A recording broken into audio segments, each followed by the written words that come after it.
Yep. All right. So I think I am up next. Sunny Day Real Estate with their debut album Diary. In the opening montage, you heard a clip from In Circles, and now you're going to hear a clip from 48.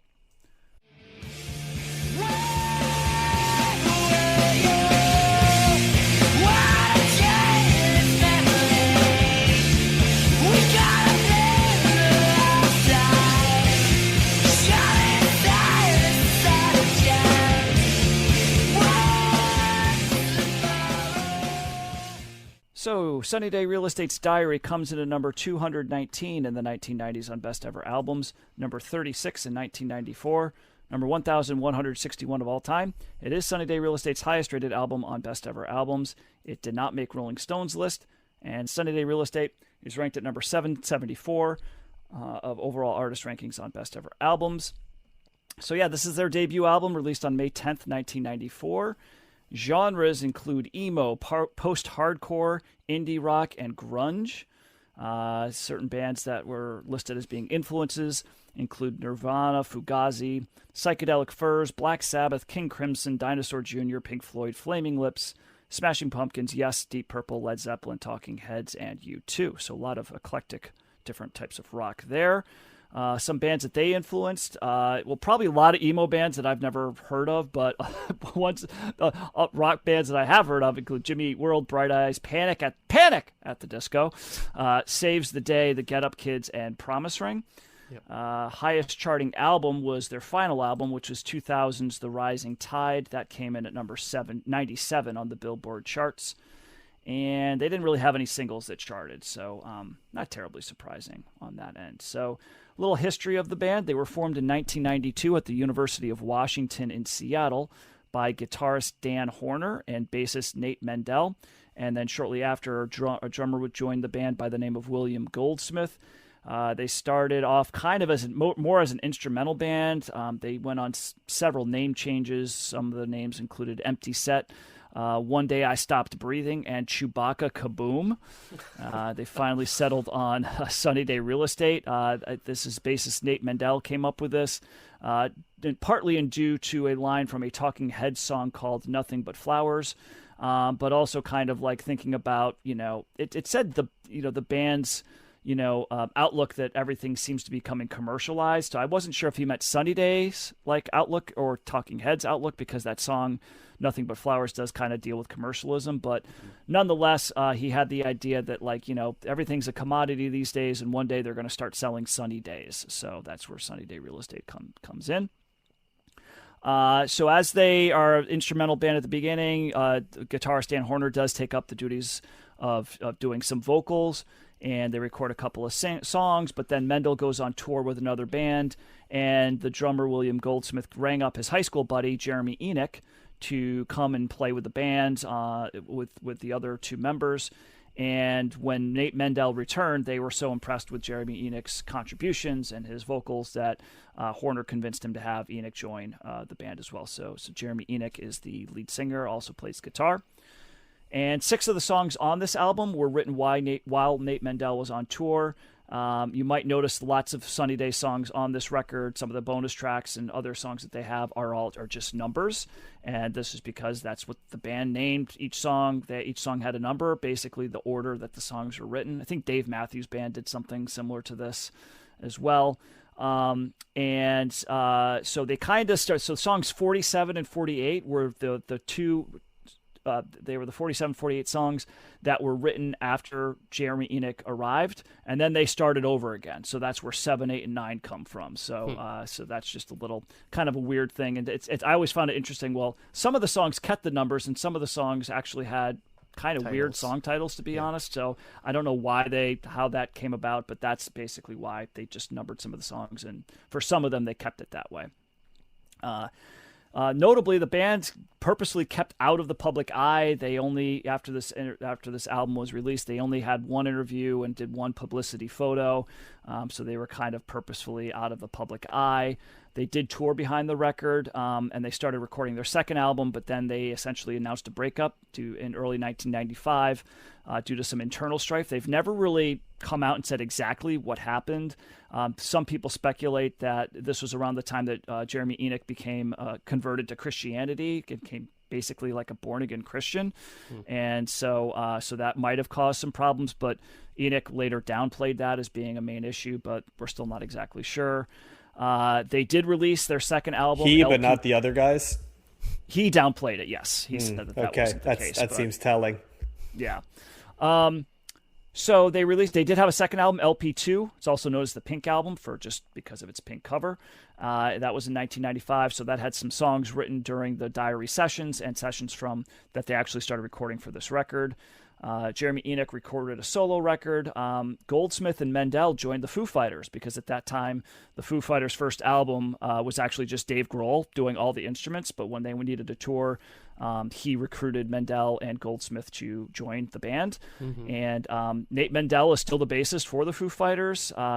William Goldsmith quit the band during the recording of their second record because Dave Grohl basically re-recorded his drum parts without telling him, and Goldsmith didn't take too kindly to that, and so he quit the band. Just a side note there. In 1997, their label Sub Pop asked Enoch and Horner to consider releasing a rarities record, so they decided to go into the studio and record some more songs because they really didn't have a whole lot left on the cutting room floor. And they got the other guys to join, and while they were recording, they basically found that whatever issues that they had before weren't really issues anymore, so they did release a third album called How It Feels to Be Something On, and then their fourth album, The Rising Tide, was released in 2000, but then that album didn't really sell too well because they had a new record label, and that record label went bankrupt, and they couldn't really promote it, and the record didn't really do very well, although it was their best-selling record. But the band did break up finally after that. So Enoch, Mendel, and Goldsmith did form another band called the Fire Theft and released an album in 2003. But basically, Mendel's kind of been out of the band out of Sunny Day Real Estate, since the second record. He's still doing the Foo Fighters things. There have been a couple of different reunions. Most recently, they're actually touring right now. If you're in Seattle, they're playing Seattle tonight and tomorrow night at the Showbox. So you can go see Sunny Day Real Estate if you get probably sold out because that's kind of where they're from. But they are on tour right now for their it's the 30th anniversary of this album.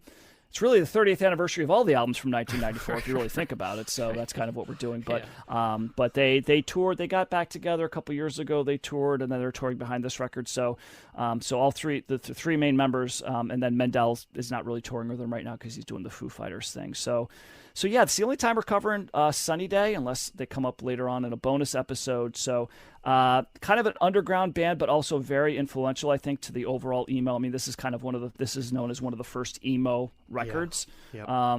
Yep. So I'm kind of interested in your takes on this. We'll start with, let's see, I want to start with John on this record. What do you think, John? Sure. I know Sunny Day Real Estate more by reputation than I knew their stuff. And I knew stuff around it, right? I knew that two members of the band joined the Foo Fighters, right? When Dave Grohl was making a band. I knew that they were they had an interesting band origin story, and that right as they were getting big, they sort of broke up, right? Or big in the context of starting to get a name for themselves. And I remember someone telling me a story about the lead singer becoming evangelical, and somehow that came, I think it was somebody I knew who was evangelical, telling me that story, but I didn't know much of their music at all. And you turn this on, and within 10 seconds, the 7 plays, right? You're like, well, emo has entered the chat because it's so definitively. There's such a distinct sound to it. Oh, it's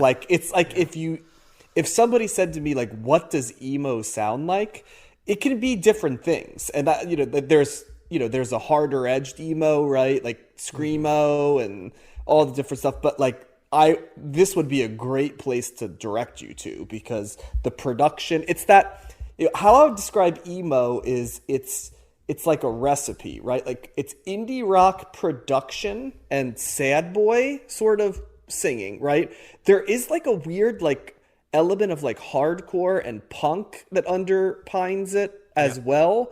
And it's a little bit like singer-songwriter. So you throw in singer-songwriter with like sad boy indie and indie production, and you mix in like a hardcore punk-inspired edge. There's a little bit of like power pop in it as well, with these glistening hooks and, you know, big builds along the way. So it's all of those things, and it is an appealing sound to me. I will say it's more of an appealing sound to me at the 40 to 45 minute album length than like the 64 minute album length, which the expanded version of this is. So because after a while it does get that thing where it's a little bit of the sound starts to become a little bit too similar along the way. But yeah, this album starts great, and not surprisingly, the two most played songs on the streaming services are the two most played songs here, Seven and In Circles, right? Because they have all the things you'd want. They've got appealing guitar, the production is like clean, but not so clean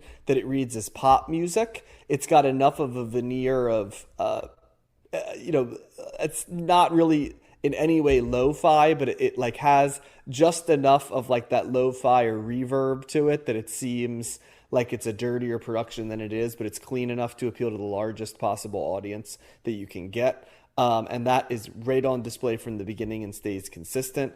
The guitar is, it's like a ringing guitar sound would be the sound I would describe of emo guitar.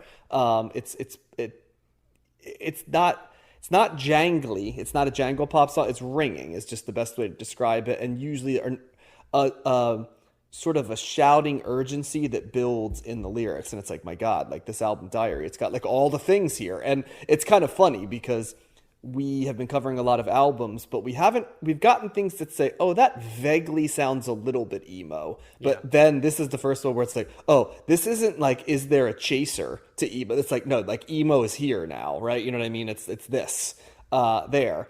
And yeah, I found it to be an enjoyable album. I like the way all of the pieces of the band come together. It seems like they're a well-oiled unit sonically to me. And boy, this doesn't sound like the rest of 1994 that we've covered so far, does it? Yeah, and I guess that's what it's like when somebody is the beginner of a scene, right? They kind of are the ones that do this. And so I think that's why it was so jarring, because I feel like we're going to go from hearing nothing like this to like in the early 2000s, we're going to be hearing all the things that sound like this. But yeah, the bands you mentioned, certainly, Matt, I hear in this that came a little bit later. Bands I really like Jimmy Eat World, is a good corollary in terms of what this sounds like. There's a band we're going to cover later called American Football that they share a lot in common with as well.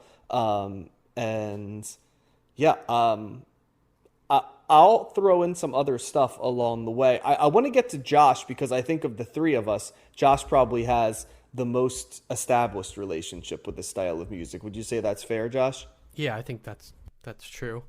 I think, so I had high hopes going into this album because I always knew them as like first generation emo, and a lot of the bands Matt listed that came after them I was into or saw live, like Get Up Kids, Thursday, Saves the Day, Dashboard Confessional.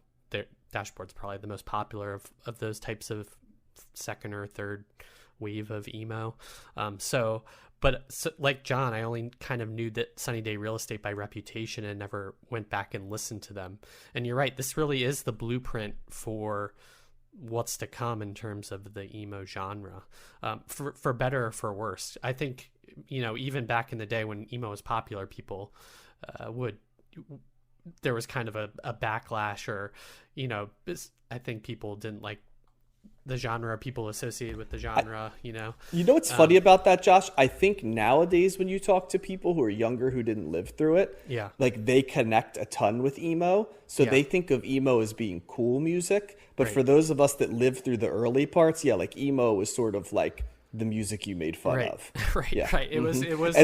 But culture's changed, right? And now, like I said, there's no people who are traditionally cool anymore. So this does not seem as sort of angsty and sort of dorky as it maybe did at the time. Now it seems mainstream. and even back then, I distanced myself from saying I liked emo, even though I liked bands that probably fall in that genre. I always liked the ones that kind of had the more hardcore elements to them, or like the punk elements, or maybe were even poppier than this kind of straight ahead type of. I think there was, like you said, there was like a sad boy Wells for Boys, like like introverted, depressed feel that got attached to this type of music.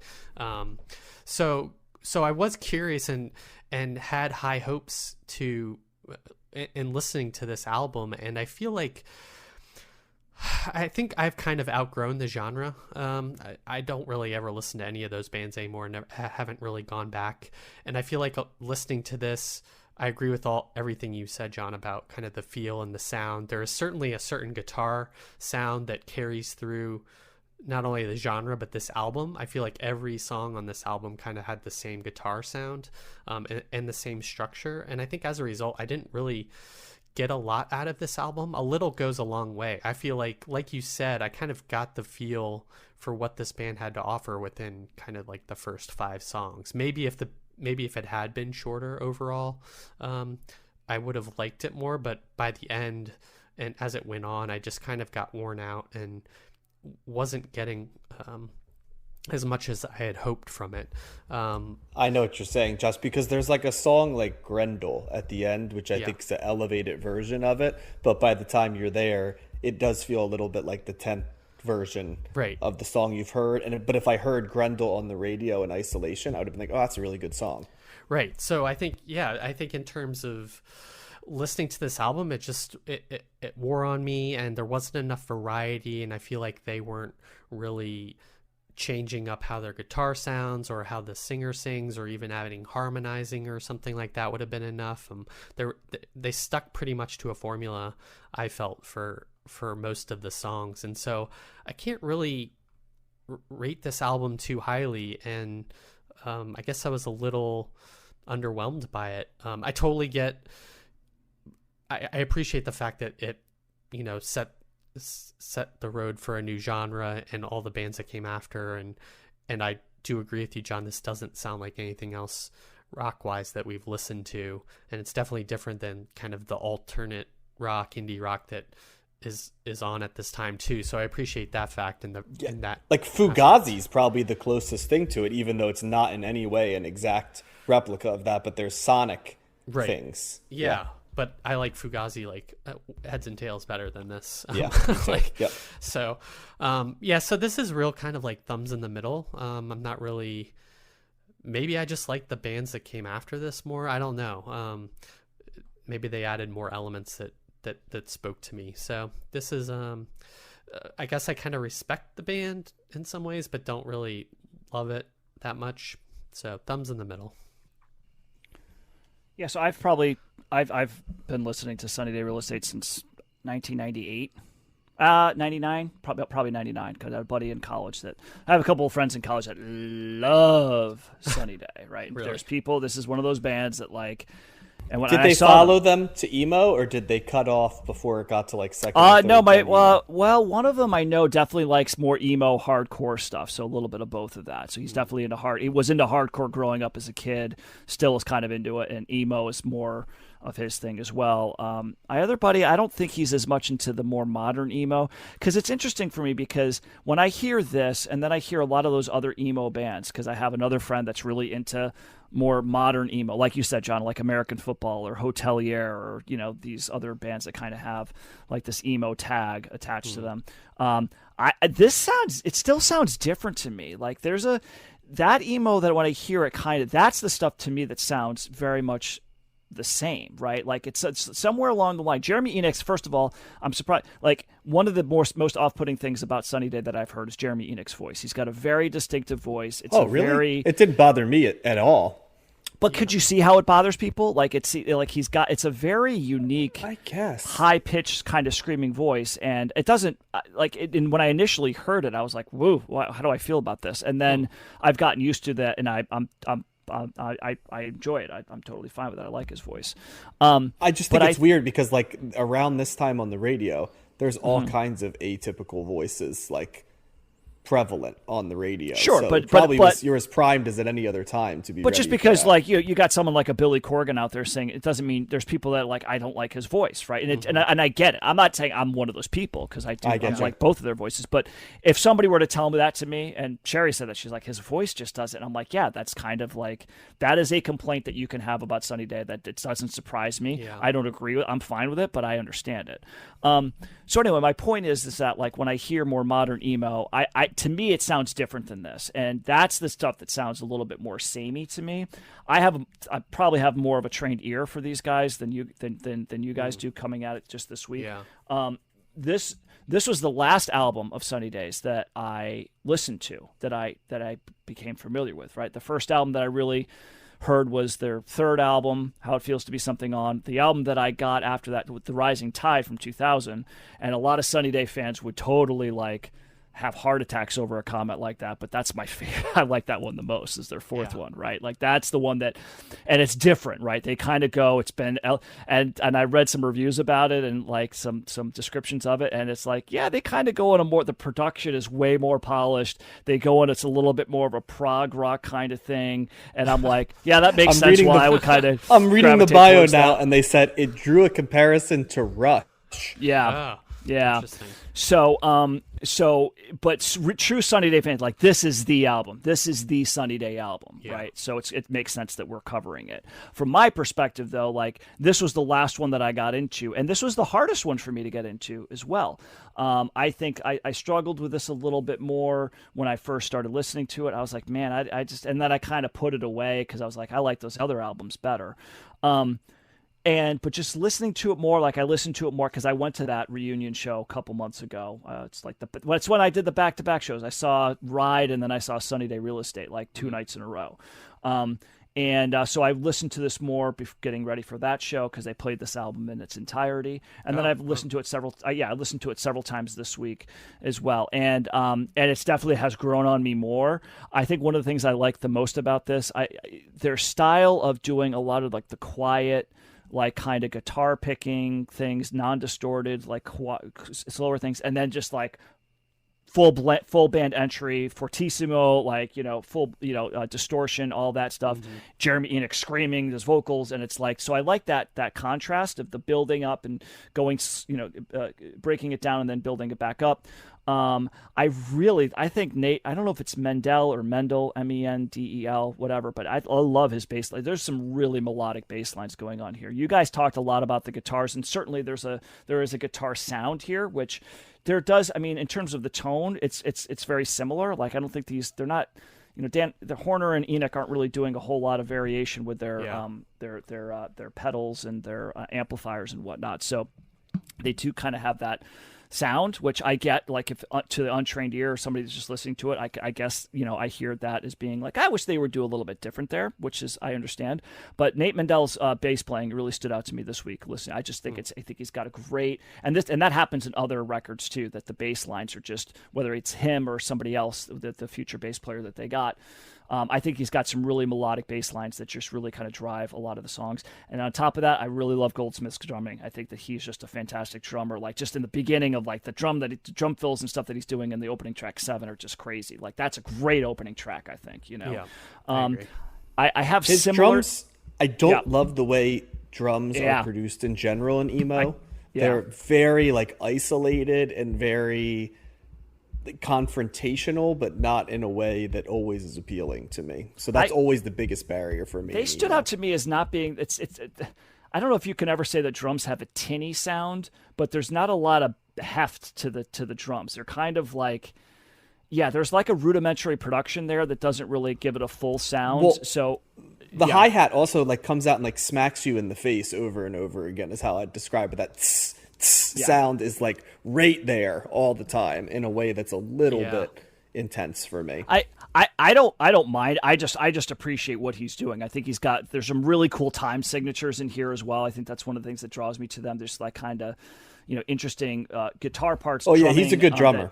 That just like and that's one of the cool things about Sunny Day Real Estate is that Whereas some other emo, it's kind of more straightforward. I think there's more things, there's more layers to this, right? They're trying new things, they're throwing in little, and that happens in subsequent records too. So if you ever listen to LP2, How It Feels to Be Something On has some really cool parts, just some really, it just different, right? Like they're a very unique band, even though they kind of help start like an emo movement. So it's just interesting when I hear emo bands, and to me, it's a little bit more formulaic, and they kind of all like ride in a lane that seems very samey to me. Yeah. This stands out as being different, right? Like I still think that they're kind of a unique band even within that genre of emo. So yeah, I think this album, kind of like the Mary J. Blige album, I think that this is, I think the bookends are the best part. I think it starts off really strong, and I think it ends really strong, right? If you guys listen to it really is a 52-minute long album. The final 2 tracks, 8 and 9, are bonus, right? So it's 14 minutes of extra songs. So that is not on the original record. But I think from tracks 8 through 11, Shadows, 48, Grendel, and Sometimes I really like those songs. They just stood out to me this time around. It's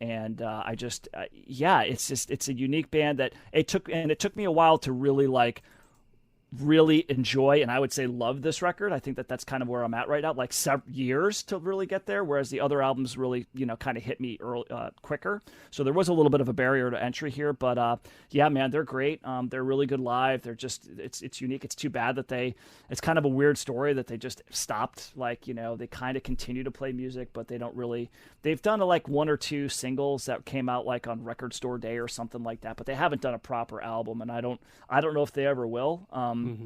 But for what they've got, these 4 records, which I would recommend.